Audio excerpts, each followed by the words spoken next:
ne faites jamais confiance à la justice de votre pays. On rappelle que vous êtes magistrat, ancien vice-président du tribunal de Rouen. D'abord, c'est à la demande d'Éric Dupond-Moretti que vous êtes convoqué. Vous avez dit sur ce plateau, la carrière, c'est ce qui intéresse les magistrats. Les gens qui font carrière sont des petits soldats qui attendent de leur chef une reconnaissance. L'indépendance même du juge exclut qu'on puisse faire carrière. C'est-à-dire que les juges ne sont pas indépendants. Mais bien sûr que non. Les juges ne sont pas indépendants. Mais je pourrais en parler parce que le statut de la magistrature, l'ordonnance de 58, c'est un carcan pour les juges. Vous savez comment les juges évoluent leur carrière, parlons. Est-ce qu'on peut faire carrière dans la magistrature? On fait carrière, les militaires font carrière. Il faut être un bon petit soldat, mais un juge, il est notamment indépendant. Les juges sont notés tous les ans, ils sont évalués tous les 2 ans. Ils sont, on dit qu'ils sont inamovibles.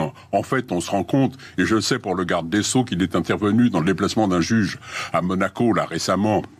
Le garde des Sceaux qui se permet de profiter de sa fonction pour lancer des procédures, des enquêtes administratives contre les magistrats du parquet national financier, etc. Le garde des Sceaux qui est mis en examen pour prise illégale d'intérêt, c'est celui-là qui va lancer une procédure contre moi? Non, un peu, faut être raisonnable quand même. Alors, j'aurai l'occasion de m'expliquer. Je confirme absolument tout ce qu'il y a dans mon livre. Je confirme tout ce que j'ai dit. J'affirme que la justice n'est pas, les juges ne sont pas indépendants, qu'on ne peut pas faire confiance à la justice de son pays. Et je sais de quoi je parle. Et vous affirmez également, parce que vous l'avez dit sur ce plateau, donc si j'ai bien compris, vous confirmez tous les propos que vous avez tenus sur ce plateau, qu'il y a des pressions politiques à l'intérieur et à l'extérieur sur les juges pour prendre certaines décisions. C'est le pouvoir politique qui donne le ton à la justice. La justice a toujours été soumise au pouvoir. Ça a été le roi, ça a été l'empereur, ça a été pendant la période d'occupation des sections spéciales, etc. La justice a toujours été soumise au pouvoir politique en place. C'est le pouvoir. Et le garde des Sceaux, qu'est-ce que c'est? C'est un homme politique, c'est un ministre, c'est lui qui définit la politique pénale. Vous parlez des juges d'instruction, vous dites l'indépendance décisionnelle du juge d'instruction n'est qu'un leurre qu'on ajoute sous le nez des gogos qui font confiance à la justice de leur pays. Mais vous vous rendez compte de la violence de ce que vous dites? La violence, écoutez, ce sont des mots. Oui, ce sont des mots, mais qui sont violents. Mais m'expliquer en français, donc je dis ce que j'ai à dire, je ne retire rien de ce que j'ai dit.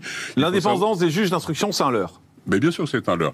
Moi, lorsque j'ai inculpé des élus, dans ma carrière, j'ai eu l'occasion d'inculper plusieurs élus, j'ai été dessaisi à chaque fois des dossiers.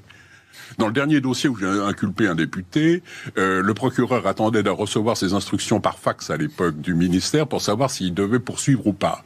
Donc j'ai attendu pendant 2 jours, il a reçu le feu vert du ministre et j'ai inculpé le député. Mais dans tous les dossiers qui concernaient des élus, j'ai été dessaisi. Je crois que je suis le juge le plus dessaisi de France. Après, le juge Thierry Jean-Pierre que j'avais vu à l'époque à Mans, j'avais été le voir, il m'avait dit c'est pas possible. Bien sûr que le juge d'instruction est soumis à la pression hiérarchique, notamment du procureur, qui est quand même le petit soldat du ministre, puisque c'est lui qui applique. Alors vous savez qu'il y a des cellules... Vous, magistrat, vous ne faites pas confiance à la justice? Ah non, moi non. Et parce que vous êtes magistrat, vous ne faites pas confiance à la justice? Parce que je suis magistrat, mais j'ai été aussi justiciable pour des histoires de pension alimentaire, et je sais comment la justice fonctionne. Il suffit qu'on comparaisse devant un juge. Alors moi, en tant que magistrat, j'étais mal loti, parce que le collègue en face affectait de se payer une leçon d'indépendance à bon compte en augmentant la demande ou la peine qui devait être prononcée. J'ai jamais comparu dans le tribunal pénal, mais enfin, pour les affaires civiles, on a tous affaire à la justice, on voit bien. Personne, aucun avocat sérieux digne de ce nom pourra se prononcer sur oui, je vais gagner mon procès ou pas. Ou alors, on ne sait jamais où on va en matière de justice. Et je confirme qu'on a plus de chances de gagner aux IRC que de gagner son procès. Là, on a une lettre qui a été adressée, une lettre de 5 pages qui a été adressée par Éric Dupond-Moretti et qui demande des sanctions. Alors, il demande des sanctions. Clairement. Oui, il demande des sanctions. Alors, je suis prêt, je vais répondre. Il demande des sanctions pour manquement au devoir de réserve. Et manquement au devoir de délicatesse. Qu'est-ce que c'est ça? Moi, je suis à la retraite depuis 10 ans. J'écris un livre avec une bonne intention, c'est pour faire avancer les choses. Une bonne intention, ne faites jamais confiance à la justice de votre pays.